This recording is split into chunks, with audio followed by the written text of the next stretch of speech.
नमस्कार। मेरा नाम डॉक्टर अवधेश खरे है। मैं एड्यूवेंचर के इस एपिसोड में आपका स्वागत करता हूं। आज हम इस एपिसोड में IKS भाग 11 के अंतर्गत सीखने सिखाने के विभिन्न तरीकों पर चर्चा करेंगे। पहला है फ्लिप्ड क्लासरूम।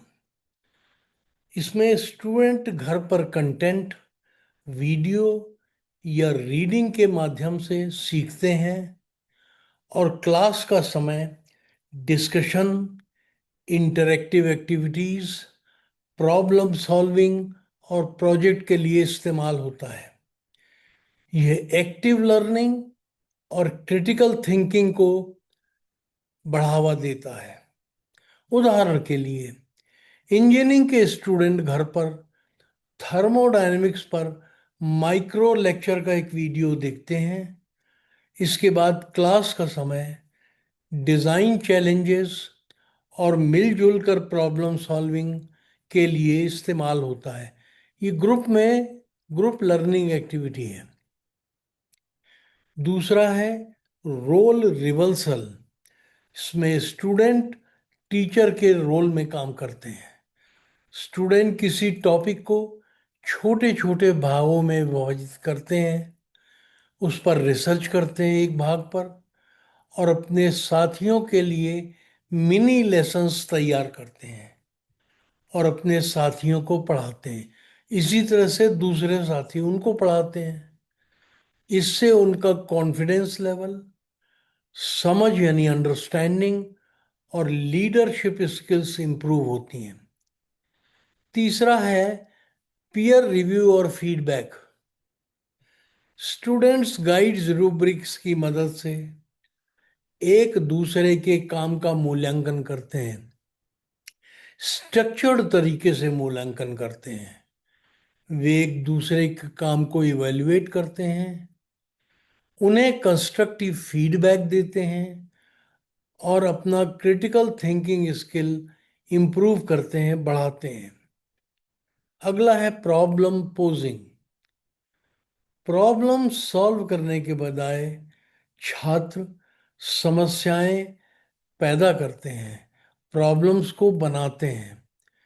इस प्रकार से प्रॉब्लम से रिलेटेड क्रिएटिविटी और कॉन्सेप्ट्स की समझ बढ़ती है।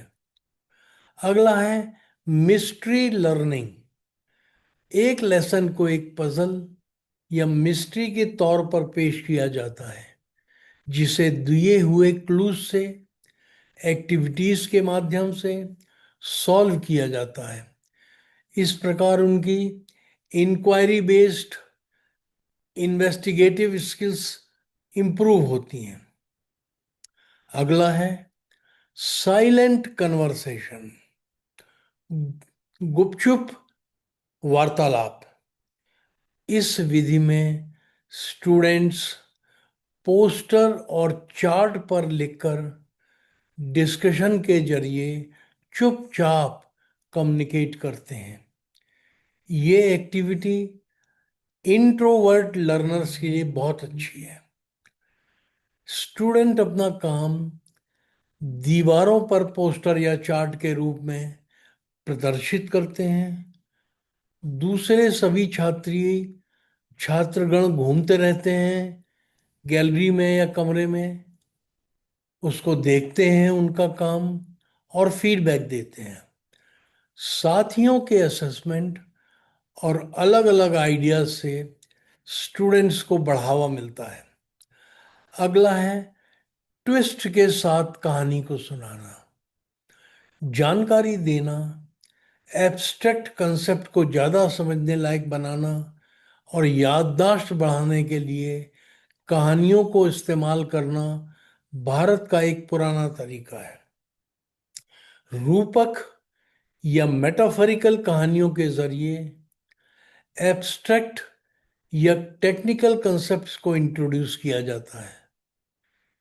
ये गतिविधि मैथ्स, साइंस और एथिक्स में बहुत उपयोगी होती है।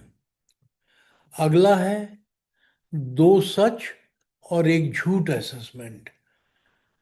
स्टूडेंट्स को दो सही कंसेप्ट और एक गलत कंसेप्ट बताए जाते हैं।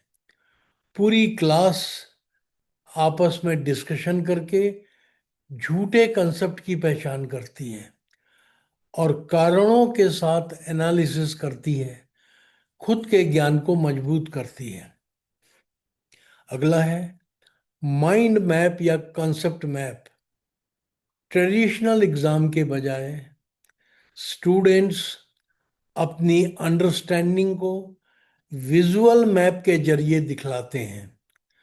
माइंड मैपिंग के माध्यम से जानकारी को ऑर्गेनाइज करने, आइडिया को जोड़ने और कंसेप्ट के बीच में कनेक्शन एस्टेब्लिश करने के लिए विजुअल टूल्स बनाकर एक्सप्लेन किया जाता है। ये गतिविधि science, technology, engineering, mathematics, commerce, medical education के लिए बहुत उपयोगी है। अगला है project based learning. Student real world project में एक्टिव इंगेज होकर मुश्किल प्रॉब्लम सॉल्व करके और एक्चुअल प्रोडक्ट बना करके सीखते हैं, करके सीखते हैं। ऐसे टास्क जिसमें स्टूडेंट को वास्तविक दुनिया के कॉन्टेक्स्ट में नॉलेज और स्किल को अप्लाई करना होता है, ऐसे टास्क दिए जाते हैं। स्टूडेंट्स को सवाल पूछने, जांच पड़ताल करने, इन्वेस्टिगेट करने और खुद से टॉपिक एक्सप्लोर करने के लिए एनकरेज किया जाता है, जिससे critical thinking, problem solving skills को बढ़ावा मिलता है। अगला है ग्रुप वर्क। स्टूडेंट एक कॉमन ग्रुप में लर्निंग ऑब्जेक्टिव के लिए छोटे छोटे ग्रुप में मिलकर काम करते हैं। इनका कॉमन लर्निंग ऑब्जेक्टिव होता है, जिससे पीयर टू पीयर लर्निंग और कम्युनिकेशन स्किल को बढ़ावा मिलता है।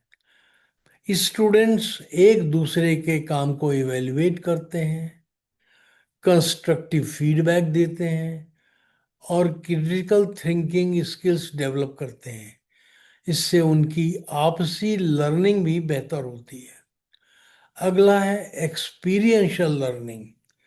सीधे सीधे अनुभव और सोच विचार से सीखा जाता है, जैसे इंटर्नशिप, फील्ड ट्रिप, सिमुलेशन या रोल प्लेइंग से सीखना। ये लर्निंग बाय डूइंग का एक तरीका है, करके सीखने का एक तरीका है। अगला है पर्सनलाइज्ड लर्निंग। ये ऑनलाइन और फेस टू फेस लर्निंग का मिक्सचर होता है, जो अलग अलग तरह से सीखने के मौके देता है। इसमें स्टूडेंट्स को सीखने में फ्लेक्सिबिलिटी प्राप्त होती है। इस सीखने के तरीके को हर स्टूडेंट की ज़रूरतों, चॉइस और स्पीड ऑफ लर्निंग के हिसाब से बनाया जाता है। इसके लिए स्टूडेंट पर पर्सनल ध्यान देना पड़ता है और बड़ी संख्या में टीचर्स की ज़रूरत होती है। ये ब्लेंडेड लर्निंग की एक विधि है। अगला है पोर्टफोलियो असेसमेंट।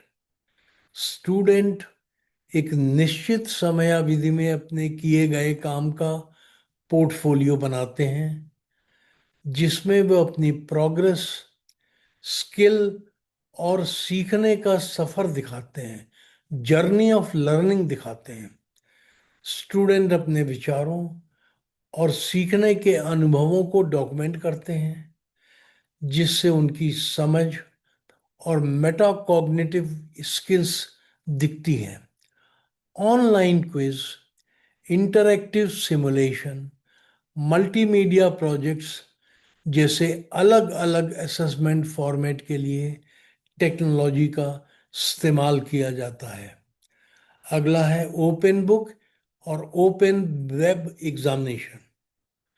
टेस्ट को रटने के बजाय अप्लाई करने में, उसका उपयोग करने में और क्रिटिकल थिंकिंग तथा प्रॉब्लम सॉल्विंग पर फोकस करने पर जोर दिया जाता है।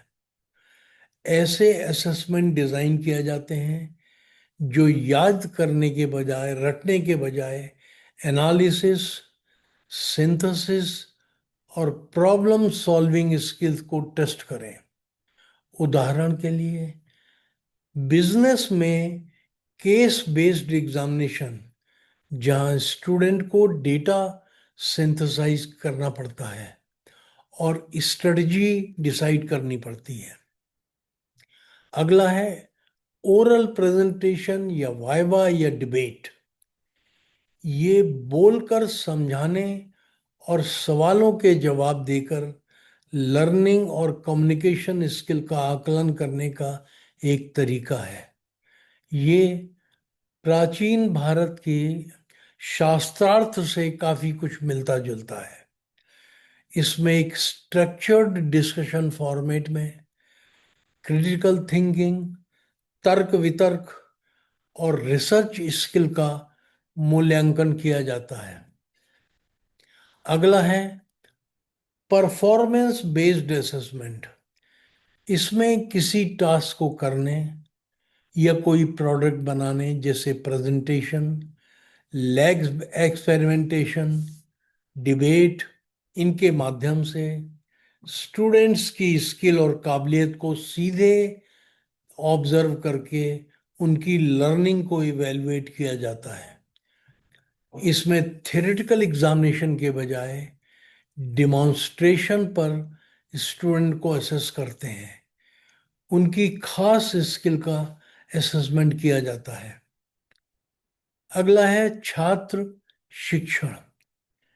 जब मैं एक यूनिवर्सिटी में वाइस चांसलर के तौर पर काम कर रहा था, तो मैं फर्स्ट ईयर के स्टूडेंट्स को भी एक सब्जेक्ट पढ़ाता था, ताकि उनसे सीधे तौर पर जुड़ सकूं और उनका फीडबैक ले सकूं, संस्थान के बारे में, यूनिवर्सिटी के बारे में उनकी राय जान सकूं। मैंने देखा कि पहले साल के स्टूडेंट, फर्स्ट ईयर स्टूडेंट्स को फिजिक्स के नतीजे धीरे धीरे बेहतर हो रहे हैं, जबकि फर्स्ट ईयर फिजिक्स एक डिफिकल्ट सब्जेक्ट माना जाता है। मुझे पूरा यकीन था कि जो टीचर फिजिक्स पढ़ा रहा है बच्चों को, वो फिजिक्स की लर्निंग क्वालिटी को इम्प्रूव करने के लिए कोई खास मेहनत नहीं कर रहा है। इंक्वायरी करने पर मुझे पता लगा कि सेकेंड ईयर का एक स्टूडेंट यूनिवर्सिटी के समय के बाद अपने हॉस्टल के कमरे में फिजिक्स की नीड बेस्ड एक्स्ट्रा क्लास ले रहा है, फर्स्ट ईयर के बच्चों की। वो पहले साल के स्टूडेंट से बहुत कम पैसे लेता है और उसकी क्लास हमेशा भरी रहती है। और इंक्वायरी करने पर पता लगा कि उस सेकेंड ईयर के स्टूडेंट के पिताजी की पिछले ही साल मौत हो गई थी और उस बेचारे लड़के को यूनिवर्सिटी में अपने आगे की पढ़ाई का खर्च खुद ही उठाना पड़ रहा था। फिजिक्स में अच्छा होने के कारण पहले साल के स्टूडेंट उससे फिजिक्स की कोचिंग लेते थे और उसकी आर्थिक मदद भी करते थे। मैंने उस लड़के को सभी फर्स्ट ईयर स्टूडेंट्स के लिए फिजिक्स ट्यूटर के तौर पर ऑफिशियली नियुक्त कर लिया, यूनिवर्सिटी में ऑफिशियली रख लिया, सेकेंड ईयर के लड़कों को फर्स्ट ईयर के लड़कों को पढ़ाने के लिए। और इस मदद के बदले में यूनिवर्सिटी ने उसकी आर्थिक सहायता की, जैसे कि फीस माफ कर दी।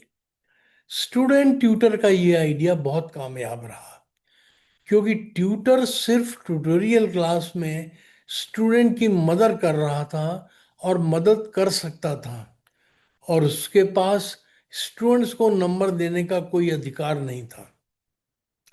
अगला है एक दूसरे को सिखाएं।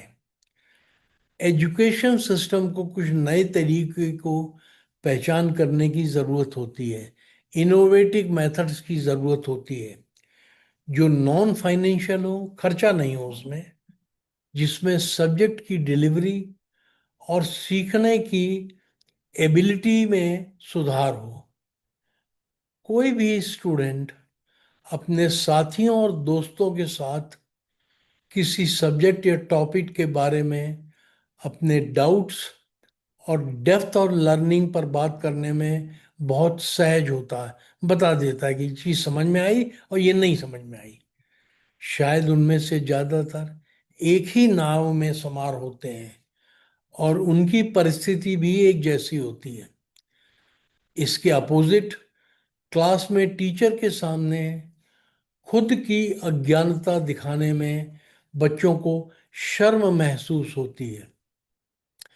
क्लास के कुछ होशियार स्टूडेंट्स की पहचान करके उन्हें डिफिकल्ट टॉपिक्स में स्टूडेंट के डाउट दूर करने का काम सौंपा जाना एक अच्छी प्रैक्टिस है, और हर हालत में वे अपने साथियों को पढ़ाने में बहुत सहज होते हैं।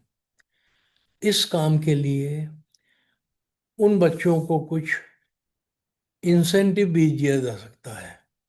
ये each one teach one system कुछ होशियार स्टूडेंट्स को चुने गए सब्जेक्ट में दूसरे स्टूडेंट्स के लिए एकेडमिक स्टूडेंट मेंटर के तौर पर काम करने का अवसर देता है, और उन्हें तीन किसी तरह का नॉन फाइनेंशियल इंसेंटिव दिया जा सकता है। अगला है अर्न वाइल यू लर्न, सीखते हुए कमाएं। क्लास में ऐसे कुछ स्टूडेंट होते हैं जो पढ़ाई में तो होशियार होते हैं, लेकिन अपनी पढ़ाई जारी करने के लिए उन्हें कुछ फाइनेंशियल असिस्टेंस की ज़रूरत होती है। घर से वो फाइनेंशियली कमज़ोर होते हैं। ऐसे स्टूडेंट, कुछ इंटरेस्टेड स्टूडेंट को जूनियर क्लास की ट्यूटोरियल क्लास संभालने के लिए आइडेंटिफाई किया जा सकता है। ये जूनियर स्टूडेंट के किसी भी तरह का असेसमेंट का हिस्सा नहीं होते, जिससे उन्हें मार्क्स देने का कोई रोल नहीं होता। उन्हें काम संभालने के बदले कुछ टोकन मानदेय दिया जाता है। इस प्रकार वो earn while you learn program में पार्टिसिपेट करते हैं। अगला है ग्रुप लर्निंग। फैकल्टी मेंबर्स जो मौजूदा सेशन या पिछले सालों में सेम या सिमिलर कोर्स पढ़ा रहे हैं या पढ़ा चुके हैं, वे एक ही कोर्स से जुड़े टीचर्स का एक ग्रुप बनाते हैं। फॉर एग्जाम्पल, स्ट्रेंथ मटेरियल के सभी जिन्होंने पढ़ाया है उन टीचर्स का 5-6 टीचर्स का एक ग्रुप बना देते हैं। वे कॉन्सेप्चुअल टॉपिक एक्टिविटी के लिए ग्रुप लर्निंग में पार्टिसिपेट कर सकते हैं, जिसमें ग्रुप में से कोई भी एक सदस्य टीचर बन जाता है और कंसेप्चुअल टॉपिक को समझाता है, जबकि दूसरे टीचर स्टूडेंट बनकर सुनते हैं और आपस में चर्चा करते हैं। ये एक्टिविटी टीचर के तौर पर काम करने वाली फैकल्टी को बदल बदल कर दोहराई जा सकती है, और टॉपिक को भी रोटेट किया जा सकता है, बदला जा सकता है। इस प्रकार फैकल्टी सप्ताह में अपने खाली समय में थोड़ी देर के लिए एक दूसरे से इंटरेक्ट करके सीखते हैं।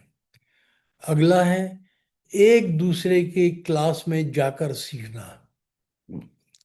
टीचिंग लर्निंग को इम्प्रूव करने के लिए फैकल्टी मेंबर्स का एक ग्रुप अपनी कन्वीनियंस के हिसाब से एक दूसरे की क्लास में जाने का फैसला करता है।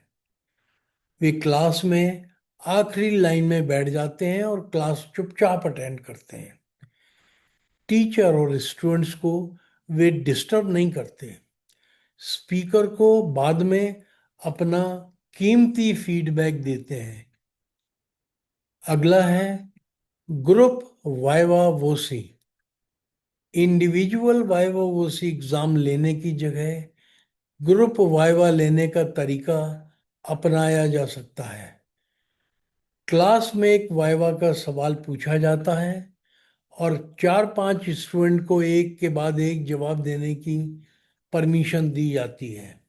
हर स्टूडेंट सवाल का जवाब देने के अलावा पिछले स्टूडेंट के दिए हुए जवाब के स्ट्रॉन्ग और वीक पॉइंट्स बताता है और बाकी सभी छात्र ध्यान से सुनते हैं।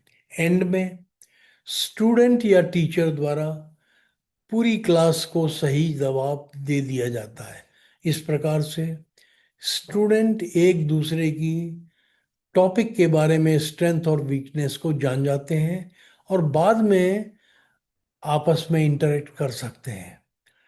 टीचर को क्लास में स्टूडेंट्स की आम मुश्किलों के बारे में जानकारी मिल जाती है और उसी हिसाब से वो अपनी टीचिंग में सुधार कर सकता है।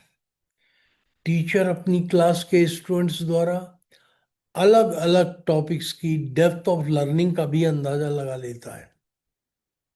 इससे उसे अपनी क्लास में स्टूडेंट को रिलेटिव ग्रेडिंग, रिलेटिव मार्क्स देने में आसानी होती है और वाइवा वोसी में वो इसका जो मार्क्स डिस्ट्रीब्यूशन है वो स्प्रेड होता है। क्लास में मौजूद समय में कई सवालों पर चर्चा की जा सकती है क्योंकि एक ग्रुप में बच्चे बातचीत कर रहे होते हैं।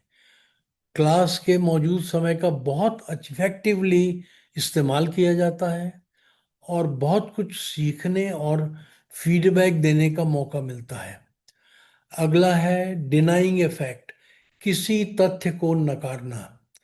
यहाँ एक अनकन्वेंशनल सीखने सिखाने की पद्धति प्रस्तुत की जा रही है। मैं इसे डिनाइंग द फैक्ट कहता हूँ। मैंने कई वर्षों तक फैकल्टी इंडक्शन प्रोग्राम में इस पद्धति का उपयोग किया है और नए बडिंग टीचर्स ने इसे बहुत इंटरेस्टिंग और उपयोगी पाया है।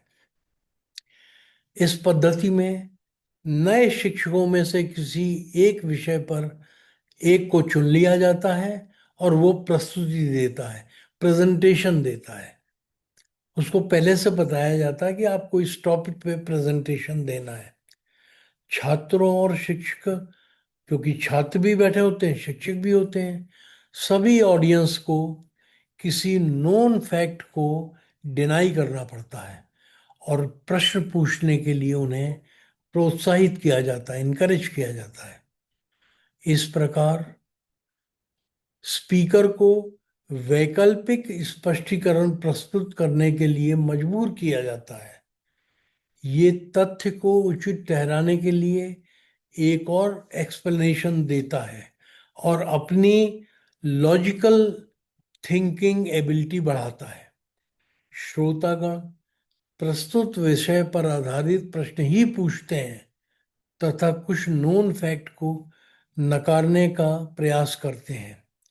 मैं एक उदाहरण से माध्यम से अपनी बात स्पष्ट करना चाहूंगा। जब ट्रैफिक के प्रवाह की दिशा वाहनों की गति के दिशा के समान मानी जाती है, यानी जिधर वाहन जा रहे हैं उसी दिशा में ट्रैफिक भी जा रहा है, तो फिर विद्युत धारा इलेक्ट्रॉनों के प्रवाह की दिशा के विपरीत दिशा में क्यों बहती है? अगर किसी वक्ता से यह प्रश्न पूछा जाता है तो वक्ता प्रश्न का उत्तर देता है और अपने द्वारा प्रस्तुत तथ्य को उचित ठहराता है। श्रोता कभी कभी उसके तर्कों को अस्वीकार करता है और प्रश्न पर फिर से वैकल्पिक स्पष्टीकरण मांगता है। वक्ता प्रश्न पर पुनर्विचार करता है और पुनः कुछ वैकल्पिक स्पष्टीकरण देता है। इस प्रक्रिया में पूरी की पूरी क्लास अपनी लॉजिकल रीजनिंग देने के लिए संघर्ष करता रहता है और विषय पर अपने ज्ञान को मजबूत करता है।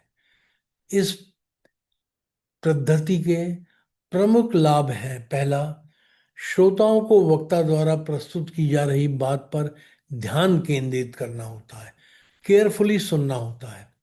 दूसरा, श्रोता विषय को समझते हैं और सीखते हैं, इग्नोर नहीं कर सकते। तीसरा, श्रोता उस तथ्य की खोज करते हैं जिसे डिनाई करना होता है और क्वेश्चन पूछना होता है।